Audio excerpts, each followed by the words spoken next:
क्या पश्चिम बंगाल की राजनीति में ममता बनर्जी के खिलाफ कोई नया राजनीतिक मोर्चा खड़ा हो रहा है? ये सवाल इसलिए जोर पकड़ रहा है क्योंकि टीएमसी के निष्कासित विधायक हुमायूं कबीर ने 22 दिसंबर को नई पार्टी लॉन्च करने का ऐलान कर दिया।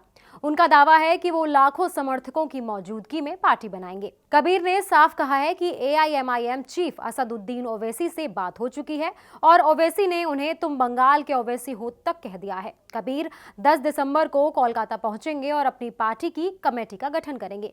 कबीर वही नेता हैं जिन्होंने पहले बाबरी मस्जिद की नींव रखकर सुर्खियां बटोरी थी। अब वो दावा कर रहे हैं कि तैयारियां पूरी हैं और 22 दिसंबर को पार्टी की औपचारिक लॉन्चिंग होगी। इससे पहले वो एआईएमआईएम नेता और बाकी दलों के साथ गठबंधन पर भी बयान दे चुके हैं और उन्होंने कहा था कि वो राज्य की 135 सीटों पर चुनाव लड़ने की तैयारी में है।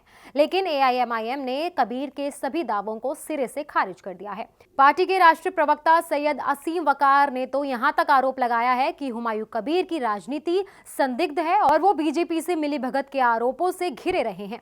वकार ने कहा था कि मुस्लिम समुदाय उकसावे की राजनीति नहीं मानता।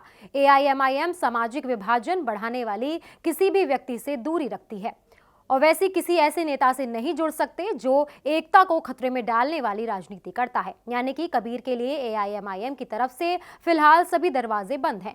इन सबके बीच ममता बनर्जी के लिए चुनौतियां इसलिए भी बढ़ रही हैं क्योंकि हालिया रिपोर्ट बताती हैं कि मुस्लिम वोट बैंक जो अब तक टीएमसी का मजबूत आधार रहा है उसमें दरार दिखने लगी है।